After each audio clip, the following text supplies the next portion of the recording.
আসসালামু আলাইকুম। আন্তর্জাতিক সংবাদে আপনাকে স্বাগতম। শুরুতেই জানিয়ে দিচ্ছি সংবাদ শিরোনাম, তবে অনুরোধ থাকবে ভিডিওতে একটি লাইক করুন এবং কমেন্ট করে জানিয়ে দিন আপনার মূল্যবান মতামত।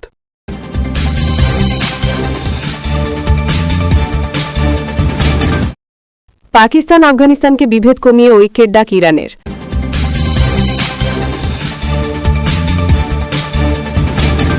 এক রাতে ৩৫০ ড্রোন ক্ষেপণাস্ত্র দিয়ে ইউক্রেনে রাশিয়ার হামলা।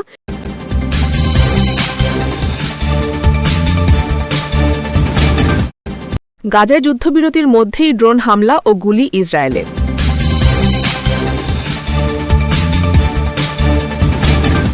ট্রাম্প পুতিন দীর্ঘ ফোনালাপ, হাঙ্গেরিতে হবে বৈঠক।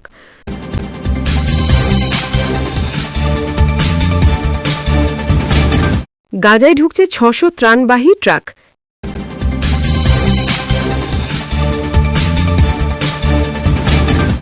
আফগানিস্তানের সঙ্গে অস্থায়ী যুদ্ধবিরতি পাকিস্তানের।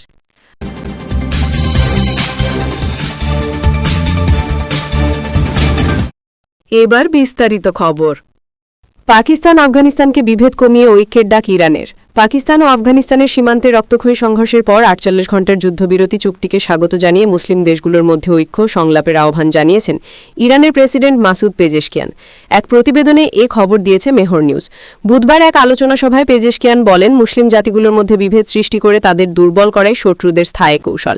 তিনি বলেন, সংঘাত ও বিভাজন কোনো মুসলিম দেশের কাম্য নয়, এগুলো আন্তর্জাতিক জায়নবাদের ষড়যন্ত্রের ফল। ইরানের প্রেসিডেন্ট জানান, পাকিস্তান ও আফগানিস্তানের সাম্প্রতিক উত্তেজনা ইরানসহ গোটা অঞ্চলের জন্য উদ্বেগের কারণ হয়ে উঠেছে, কারণ দুই দেশই ইরানের প্রতিবেশী। তিনি বলেন, অভিন্ন বিশ্বাস, সংস্কৃতি ও ইতিহাসের বন্ধনে আবদ্ধ মুসলিম দেশগুলোকে শান্তি, ন্যায় ও অগ্রগতির লক্ষ্যে একসাথে কাজ করতে হবে। পেজেশকিয়ান জোর দিয়ে বলেন, ইরান সংলাপকে উৎসাহিত করতে উত্তেজনা প্রশমনে ও দুই প্রতিবেশী দেশের সম্পর্ক জোরদারের সর্বোচ্চ প্রচেষ্টা চালাবে। সংলাপ ও ভ্রাতৃত্বপূর্ণ সম্পর্কে আফগানিস্তান ও পাকিস্তানের মধ্যে উত্তেজনা কমানোর পথ। তিনি আরও বলেন, এই অঞ্চল এখন আগের যে কোনো সময়ের তুলনায় শান্তি, ঐক্য ও সহযোগিতা বেশি প্রয়োজন। আমি বিশ্বাস করি উভয় দেশের সরকার ও জনগণ প্রজ্ঞা ও সংযমের মাধ্যমে মতপার্থক্য মিটিয়ে ফেলবে। বুধবার বিকেল ৬টা স্থানীয় সময় থেকে কার্যকর হওয়া এই যুদ্ধবিরতি পাকিস্তান ও আফগানিস্তানের মধ্যে পুনরাবৃত্ত সংঘর্ষের প্রেক্ষিতে একটি স্বল্পস্থায়ী বিরতি হিসেবে দেখা হচ্ছে, যা সহিংসতা আরও বাড়ার আশঙ্কা সাময়িকভাবে কমিয়েছে বলে জানিয়েছে পাকিস্তানের পররাষ্ট্র মন্ত্রণালয়।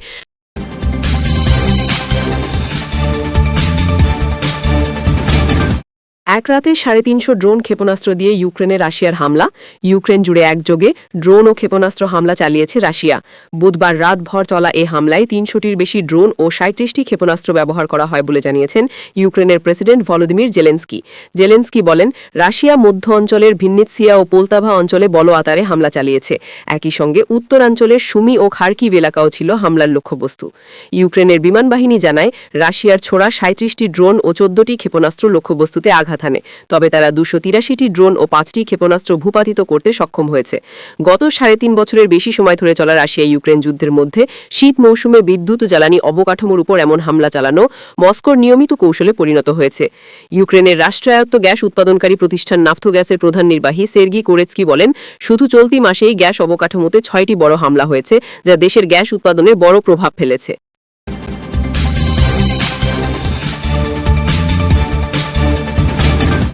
গাজায় যুদ্ধবিরতির মধ্যেই ড্রোন হামলা ও গুলি ইসরায়েলের। গাজায় যুদ্ধবিরতি কার্যকর হলেও ইসরায়েলের হামলা থেমে নেই।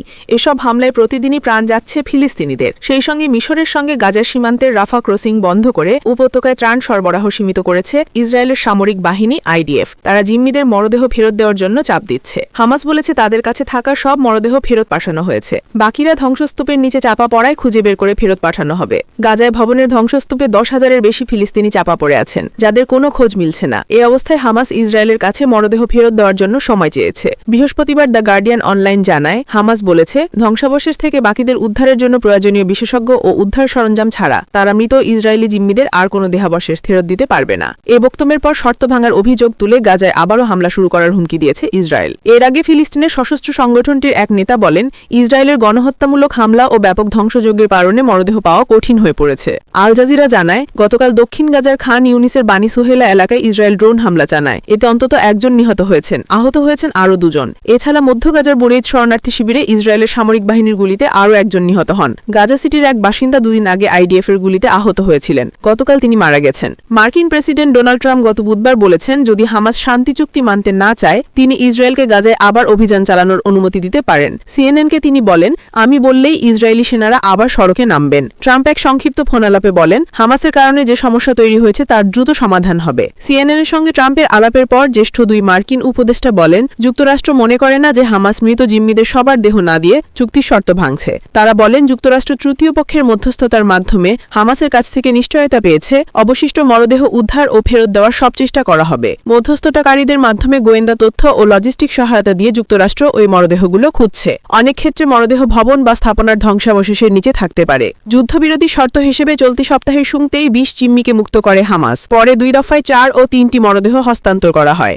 সর্বশেষ গত বুধবার রাতে ২ জিম্মির মরদেহ ইসরায়েলের কাছে হস্তান্তর করেছে ফিলিস্তিনের সশস্ত্র সংগঠনটি। এতে ২৮ মরদেহের মধ্যে ৯টি ফেরত পেয়েছে ইসরায়েল। গাজায় এখন ১৯ জিম্মির মরদেহ রয়ে গেছে। এগুলো হামাসের হাতে নেই বলেই ধারণা করা হচ্ছে। যুদ্ধবিরতির শর্তে গাজায় অবাধ ত্রাণ প্রবেশের অনুমতি থাকলেও রাফা ক্রসিং বন্ধ করে সরবরাহ সীমিত করেছে ইসরায়েল। গাজায় ২ লাখের বেশি মানুষের প্রতিদিন ৬০০ ট্রাক মানবিক সহায়তার প্রয়োজন হলেও প্রবেশ করতে দেয়া হচ্ছে মাত্র ৩০০ ট্রাক। আল জাজিরা জানায়, গাজার মানুষ তীব্র খাদ্য, পানি, ওষুধ ও আবাসন সংকটে আছেন। শিশুদের জন্য কিছুই নেই। জিম্মি মুক্তির অন্যতম শর্ত ছিল ইসরায়েলকে ফিলিস্তিনি নেতা মারওয়ান বারগৌথিকে মুক্তি দিতে হবে। কিন্তু প্রায় ২০০০ বন্দীকে ইসরায়েল তাদের কারাগার থেকে মুক্তি দিলেও বারগৌথিক এখনো খোলা আকাশের নিচে আসতে পারেননি। ফিলিস্তিনের ফাতাহ পার্টির এ নেতার মুক্তি চাইলেন ব্রিটিশ পার্লামেন্টের সদস্য এলি জোন্স। গ্রিন পার্টির এ নেতা বলেন, মারওয়ান বারগৌথি ফিলিস্তিনের ঐক্যের শক্তিশালী আওয়াজ। তিনি হয়তো ওই অঞ্চলে স্থায়ী শান্তি প্রতিষ্ঠায় ভূমিকা রাখতে পারবেন।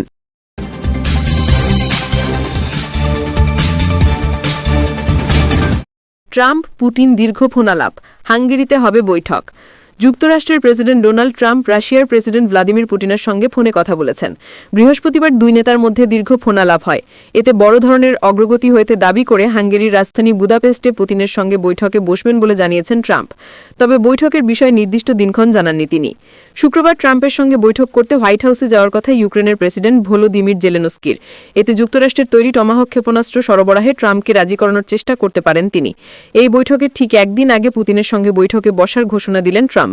জানুয়ারিতে দ্বিতীয় মেয়াদে প্রেসিডেন্ট হিসেবে দায়িত্ব নেওয়ার পর পুতিনের সঙ্গে এটি হবে তার দ্বিতীয় বৈঠক। এর আগে গত আগস্টে যুক্তরাষ্ট্রের আলাস্কায় দুই নেতা বৈঠকে বসেন। তবে ইউক্রেন যুদ্ধবন্ধে ওই বৈঠকে কোনো অগ্রগতি হয়নি। নিজের মালিকানাধীন সামাজিক যোগাযোগ মাধ্যম ট্রুথ সোশ্যালে ট্রাম্প লিখেছেন, আমি বিশ্বাস করি আজকের টেলিফোন আলাপে দারুণ অগ্রগতি হয়েছে। মার্কিন প্রেসিডেন্ট আরও জানান, রাশিয়া ও ইউক্রেনের মধ্যে এই অগৌরবজনক যুদ্ধ বন্ধ করা যায় কিনা তা দেখতে তিনি এবং পুতিন হাঙ্গেরির বুদাপেস্টে বৈঠক করবেন। সেখানে বৈঠকের বিষয়ে উভয়ে সম্মত হয়েছেন। ট্রাম্প আরও বলেন, যুক্তরাষ্ট্র পররাষ্ট্রমন্ত্রী মার্কো রুবিও সহ যুক্তরাষ্ট্র এবং রাশিয়ার শীর্ষ কর্মকর্তারা আগামী সপ্তাহে প্রাথমিক বৈঠক করবেন। তবে এই বৈঠক কোথায় হবে তা এখনো ঠিক হয়নি। শান্তি চুক্তিতে পৌঁছাতে রাশিয়া রাজি না হওয়ায় ট্রাম্প সম্প্রতি পুতিনের প্রতি ক্রমেই হতাশা প্রকাশ করে আসছিলেন। এরপর ট্রাম্পের এই ঘোষণা পুতিনের সঙ্গে তার সম্পর্কের সর্বশেষ নাটকীয় পরিবর্তন হিসেবে দেখা হচ্ছে। এদিকে ফোন আলাপের বিষয়ে ক্রেমলিনের পক্ষ থেকে জানানো হয়েছে, পুতিন এবং ট্রাম্পের মধ্যে দ্বিধাহীন এবং আস্থাপূর্ণ আলোচনা হয়েছে। দুই নেতার বৈঠক আয়োজনে কাজ শুরু করেছে ক্রেমলিন।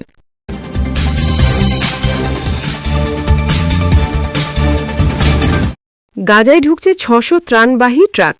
৪ জিম্মির মৃতদেহ ফেরত পাওয়ার পর গাজা ও মিশরের মধ্যে রাফা ক্রসিং খুলে দেয়ার এবং যুদ্ধবিধ্বস্ত ফিলিস্তিনের গাজায় মানবিক সহায়তা স্থানান্তরের অনুমতি দেওয়ার সিদ্ধান্ত নিয়েছে ইসরায়েল। বুধবার ১৫ অক্টোবর এ তথ্য জানায় ইসরায়েলি পাবলিক ব্রডকাস্টার KAN। এখন থেকে গাজায় প্রবেশ করবে ৬০০ ত্রাণবাহী ট্রাক। গাজায় ত্রাণের সরবরাহ প্রবেশ করে মূলত রাফা সীমান্ত ক্রসিং দিয়ে।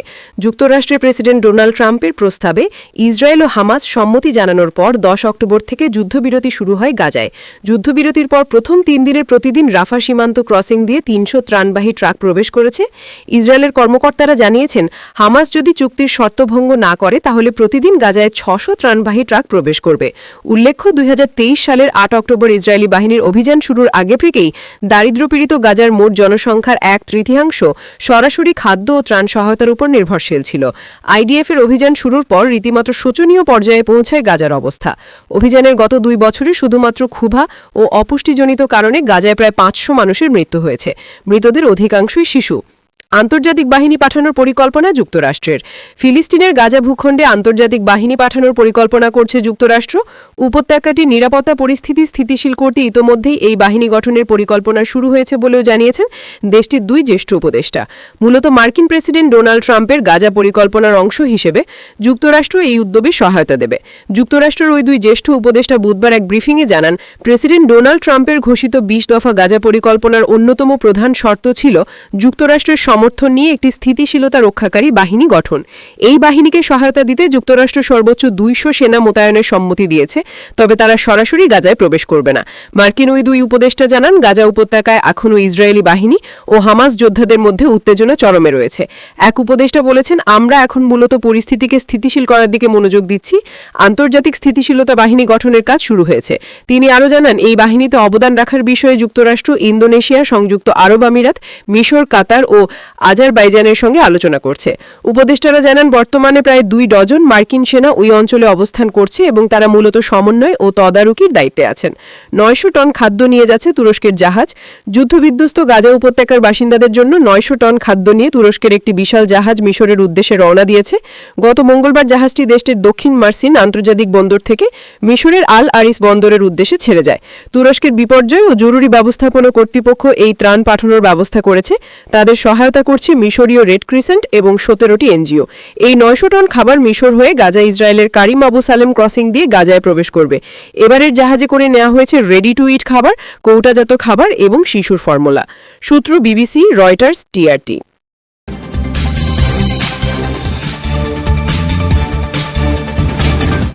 আফগানিস্তানের সঙ্গে অস্থায়ী যুদ্ধবিরতি পাকিস্তানের। আফগানিস্তানের সঙ্গে টানটান সীমান্ত উত্তেজনার মধ্যে ৪৮ ঘণ্টার জন্য অস্থায়ী যুদ্ধবিরতি ঘোষণা করেছে পাকিস্তান। বুধবার ১৫ অক্টোবর দেশটি পররাষ্ট্র মন্ত্রণালয় জানায়, সন্ধ্যা ৬টা থেকে উভয় পক্ষে পারস্পরিক সম্মতিতে এই যুদ্ধবিরতি কার্যকর হবে। পাকিস্তানে পররাষ্ট্র মন্ত্রণালয় বিবৃতিতে বলা হয়েছে, আফগান তালেবান সরকারের অনুরোধে আগামী ৪৮ ঘণ্টার জন্য একটি অস্থায়ী যুদ্ধবিরতি সিদ্ধান্ত হয়েছে। এই সময়ের মধ্যে উভয় পক্ষই গঠনমূলক সংলাপের মাধ্যমে জটিল হল সমাধানযোগ্য এই সংকটের ইতিবাচক সমাধান খুঁজে বের করার আন্তরিক চেষ্টা করবে। অন্যদিকে তালেবান সরকারের মুখপাত্র জাবিউল্লাহ মুজাহিদ সামাজিক যোগাযোগ মাধ্যম এক্সে জানিয়েছেন, কোনো পক্ষ থেকে আগ্রাসন না হলে আফগান বাহিনীকে যুদ্ধবিরতি মেনে চলার নির্দেশ দেওয়া হয়েছে। এর আগে পাকিস্তানের রাষ্ট্রীয় টেলিভিশন পিটিভি নিউজ জানায়, আফগানিস্তানে কান্দাহার প্রদেশ ও রাজধানী কাবুলে নির্ভুল বিমান হামলা চালিয়েছে পাকিস্তানি সেনাবাহিনী। গোয়েন্দা সূত্রকে উদ্ধৃত করে খবরে বলা হয়, আফগান তালেবান বাহিনীর হামলার জবাবে পাকিস্তান সেনাবাহিনীর পাল্টা অভিযানে তাদের মূল ঘাঁটিগুলো ধ্বংস করা হয়েছে। খবরে আরও বলা হয়েছিল, কান্দাহারে আফগান তালেবানের ৪র্থ ব্যাটালিয়ন ও ৬ষ্ঠ সীমান্ত ব্রিগেড সম্পূর্ণ ধ্বংস করা হয়েছে। এতে ডজনখানেক বিদেশি ও আফগান যোদ্ধা নিহত হয়েছে। পরে পিটিভি জানায়, কান্দাহারের পাশাপাশি কাবুলেও হামলা চালানো হয়েছে। কাবুলে ফিতনা আল হিন্দুস্তান নামে পরিচিত সন্ত্রাসী নেটওয়ার্কের কেন্দ্র ও নেতৃত্বকে লক্ষ্যবস্তু করা হয়েছে। ফিতনা আল হিন্দুস্তান নামটি পাকিস্তানে বেলুচিস্তান ভিত্তিক সন্ত্রাসী সংগঠনগুলোর জন্য সরকারি ভাষায় ব্যবহার করা হয়। বুধবার ভোরে বেলুচিস্তানের স্পিন বোলদাক সীমান্ত এলাকায় আফগান তালেবানদের ৪ দিক থেকে হামলার পর পাকিস্তান সেনাবাহিনী পাল্টা জবাব দেয় বলে জানিয়েছে আইএসপিআর। এতে প্রায় ১৫ থেকে ২০ জন তালেবান যোদ্ধা নিহত হয়েছে। গত এক সপ্তাহে এটি ছিল দুই দেশের মধ্যে তৃতীয় বড় সংঘর্ষ। মঙ্গলবার কুররামে এবং এর আগে শনিবার রাত থেকে সকাল পর্যন্ত টানা গোলাগুলি চলেছিল। পাকিস্তানের আইএসপিআর জানিয়েছে, ওই সংঘর্ষে পাকিস্তানের ২৩ সেনা সদস্য নিহত, ২৯ জন আহত হয়েছেন। পাল্টা হামলায় ২০০-র বেশি তালেবান ও সংশ্লিষ্ট যোদ্ধা নিহত হয়েছে বলে দাবি করেছে সেনাবাহিনী। অন্যদিকে আফগানিস্তান দাবি করেছে, পাকিস্তানের বিমান হামলার প্রতিশোধ হিসেবেই তারা সীমান্তে হামলা চালিয়েছে। ইসলামাবাদ অবশ্য সরাসরি বিমান হামলার দায় স্বীকার করেনি, তবে বলেছে পাকিস্তান নিজের প্রতিরক্ষার অধিকার ও সক্ষমতা রাখে। সাম্প্রতিক মাসগুলোতে সীমান্তে সন্ত্রাসী হামলা বাড়ায় দুই দেশের সম্পর্ক দ্রুত অবনতির দিকে গেছে। ইসলামাবাদ বারবার অভিযোগ করে আসছে যে আফগান মাটি ব্যবহার করে পাকিস্তানে হামলা চালানো হচ্ছে, যদিও কাবুল তা অস্বীকার করে আসছে। সোমবার জিও নিউজকে দেওয়া সাক্ষাৎকারে পাকিস্তানের প্রতিরক্ষা মন্ত্রী খাজা আসিফ বলেছিলেন, এই মুহূর্তে ইসলামাবাদ ও কাবুলের মধ্যে কোনো সম্পর্ক নেই। পরিস্থিতি স্থবে, সরাসরি যুদ্ধ না থাকলেও পরিবেশটি শত্রুতাপূর্ণ। যে কোনো সময় আবার সংঘর্ষ শুরু হতে পারে। সূত্র পিটিভি নিউজ, ডন।